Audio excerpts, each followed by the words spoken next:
Telugu audio Bible సంఖ్యాకాండము 11వ అధ్యాయము. జనులు ఆయాసమును గూర్చి సనుగుచుండగా అది యెహోవాకు వినబడెను. యెహోవా దాని వినినప్పుడు ఆయన కోపము రగులుకొనెను. యెహోవా అగ్ని వారిలో రగులుకొని ఆ పాలెములోనొక కొనను దహింపసాగెను. జనులు మోషేకు మొరపెట్టగా మోషే యెహోవాను వేడుకొనినప్పుడు ఆ అగ్ని చల్లారెను. యెహోవా అగ్ని వారిలో రగులుకొనినందున ఆ చోటికి తబేరా అను పేరు పెట్టబడెను.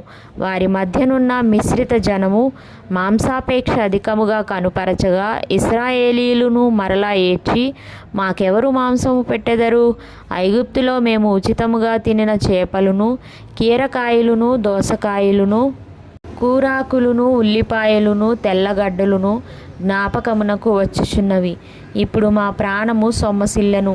ఈ మన్నా కాక మా కన్నుల ఎదుట మరి ఏమీయూ లేదని చెప్పుకొనిరి. ఆ మన్నా కొత్తిమీర గింజల వలె ఉండెను, చూపునకు అది బోలము వలె ఉండెను. జనులు తిరుగుచూ దానిని కూర్చుకొని తిరుగట విసిరి లేక రోట దంచి పెనము మీద కాల్చి రొట్టెలు చేసిరి. దాని రుచి క్రొత్త నూనె రుచి వలె ఉండెను. రాత్రియందు మంచు పాలెము మీద కురిసినప్పుడు ఆ మన్నా దాని వెంటనే పడెను. జనులు తమ తమ కుటుంబములలో ఎవరి గుడారపు ద్వారమునొద్ద వారు ఏడ్వగా మోషే వినెను. యెహోవా కోపము బహుగా రగులుకొనెను. వారు ఏడ్చుట మోషే దృష్టికిని చెడ్డదిగా నుండెను. కాగా మోషే యెహోవాతో ఇట్లనెను, నీవేళ నీ సేవకుని బాధించితివి? నా మీద నీ కటాక్షము రానీయక ఈ జనులందరి భారమును నా మీద పెట్టనేలా? నేనే ఈ సర్వజనమును గర్భమున ధరించితినా? నేనే వీరిని కంటినా? పాలిచ్చి పెంచడు తండ్రి పసిపిల్లలను మోయునట్లు నేను వీరి తండ్రులకు ప్రమాణపూర్వకంగా ఇచ్చిన దేశమునకు వీరిని నీ రొమ్మున ఎత్తుకొని పొమ్మని నాతో చెప్పుచున్నావు. ఈ సమస్త ప్రజలకు ఇచ్చుటకు మాంసము నాకెక్కడిది? వారు నన్ను చూచి ఏడ్చుచు తినుటకు మాకు మాంసమిమ్మని అడుగుచున్నారు. ఈ సమస్త ప్రజలను ఒంటిగా మోయ నా వలన కాదు, అది నేను భరింపలేని భారము. నీవు నాకిట్లు చేయదలిచిన ఎడల నన్ను చంపుము. నా మీద నీ కటాక్షము వచ్చిన ఎడల నేను నా బాధను చూడకుండానట్లు నన్ను చంపుము. అప్పుడు యెహోవా మోషేతో ఇట్లనెను, జనులకు పెద్దలనియు అధిపతులనియు నీవెరిగిన ఇశ్రాయేలీయుల పెద్దలలో నుండి 70 మంది మనుషులను నా యొద్దకు పోగు చేసి ప్రత్యక్షపు గుడారమునకు వారిని తోడుకొని రమ్ము. అక్కడ వారు నీతో కూడా నిలువబడవలెను.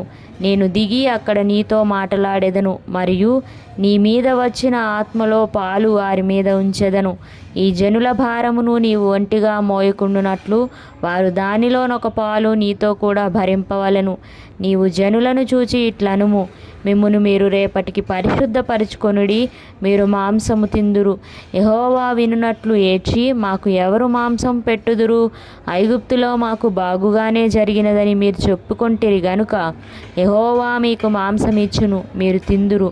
1 దినము కాదు, 2 దినములు కాదు, 5 దినములు కాదు, 10 దినములు కాదు, 20 దినములు కాదు, 1 నెల దినముల వరకు, అనగా అది మీ నాసికారంధ్రములలో నుండి వచ్చి మీకు అసహ్యము పుట్టు వరకు దానిని తిందురు. ఏలయనగా మీరు మీ మధ్యనున్న యెహోవాను నిర్లక్ష్యము చేసి ఆయన సన్నిధిని ఏడ్చి ఐగుప్తులో నుండి ఎందుకు వచ్చితమనుకొంటిరి? అందుకు మోషే, నేను ఈ జనుల మధ్య ఉన్నాను, వారు 6 లక్షల పాదచారులు, వారు నెల దినములు తినుటకు వారికి మాంసం ఇచ్చేదనని చెప్పితివి. వారు తృప్తిగా తినునట్లు వారి నిమిత్తము గొర్రెలను పశువులను చంపవలెనా? వారు తృప్తిగా తినునట్లు సముద్రపు చేపలన్నీయు వారి నిమిత్తము కూర్చవలెనా అనెను. అందుకు యెహోవా మోషేతో ఇట్లనెను, యెహోవా బాహుబలము తక్కువైనదా? నా మాట నీ ఎడల నెరవేరునో లేదో ఇప్పుడు చూచెదవు. మోషే బయటికి వచ్చి యెహోవా మాటలను జనులతో చెప్పి జనుల పెద్దలలో నుండి 70 మంది మనుషులను పోగు చేసి గుడారము చుట్టూ వారిని నిలువబెట్టగా యెహోవా మేఘములో దిగి అతనితో మాటలాడి అతని మీద వచ్చిన ఆత్మలో పాలు ఆ 70 మంది పెద్దల మీద ఉంచెను. కావున ఆ ఆత్మ వారి మీద నిలిచినప్పుడు వారు ప్రవచించిరి గాని మరలా ప్రవచింపలేదు. ఆ మనుష్యులలో 2 పాలెములో నిలిచియుండిరి. వారిలో ఒకని పేరు ఎల్దాదు, రెండవ వాని పేరు మేదాదు. వారి మీదను ఆత్మ నిలిచియుండెను. వారు వ్రాయబడిన వారిలోనూ ఉండియు వారు గుడారమునకు వెళ్ళక తమ పాలెములోనే ప్రవచించిరి. అప్పుడు ఒక యవనుడు మోషే యొద్దకు పరుగెత్తి వచ్చి, ఎల్దాదు మేదాదులు పాలెములో ప్రవచించుచున్నారని చెప్పగా, మోషే ఏర్పరచుకొనిన వారిలో నూను కుమారుడును మోషేకు పరిచారకుడునైన యెహోషువ, మోషే నా ప్రభువా, వారిని నిషేధింపుమని చెప్పెను. అందుకు మోషే, నా నిమిత్తము నీకు రోషము వచ్చెనా? యెహోవా ప్రజలందరూ ప్రవక్తులగునట్లు యెహోవా తన ఆత్మను వారి మీద ఉంచునుగాక అని అతనితో అనెను. అప్పుడు మోషేయు ఇశ్రాయేలీయుల పెద్దలను పాలెములోనికి వెళ్ళిరి. తరువాత యెహోవా సన్నిధి నుండి ఒక గాలి బయలుదేరి సముద్రము నుండి పూరేళ్లను రప్పించి పాలెము చుట్టూ ఈ ప్రక్కను ఆ ప్రక్కను దిన ప్రయాణమంత దూరము వరకు భూమి మీద 2 మూరల ఎత్తున వాటిని పడజేసెను.